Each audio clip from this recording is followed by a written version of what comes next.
Hi friends, welcome back to my lunch box channel. ఈరోజు మన ఛానల్లో ఓట్స్ ఆమ్లెట్ ఎలా చేయాలో చూద్దామండి. రిచ్ ఫైబర్ కలిపి పిల్లలకి పెద్దలకి చాలా మంచిదండి.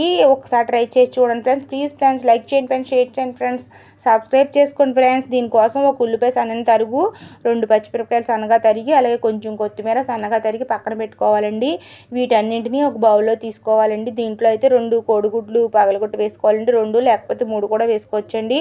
2 కోడిగుడ్లు పగలగొట్టి వేసుకున్న తర్వాత మనం తీసుకున్న ఓట్స్ అయితే ఒక 3 స్పూన్లు ఓట్స్ అయితే వేసుకోవాలండి. ఇంకో స్పూన్ కూడా వేసుకోవచ్చండి కావాలితే. నేను 3 స్పూన్లే వేసాను. దీంట్లో మీ రుచికి సరిపడా ఉప్పు వేసుకోండి. నేనైతే 1/2 టీ స్పూన్ వేసాను. అలాగే ఒక 1/2 టీ స్పూన్ కారం వేసుకోవాలండి.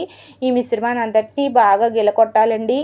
ఎంత బాగా మిక్స్ చేస్తే అంత ఫ్లఫీగా అయితే వస్తుందండి ఆమ్లెట్ అయితే. ఎంతో రిచ్ ఫైబర్ కలిగి ఎంతో టేస్టీగా ఉంటుందండి.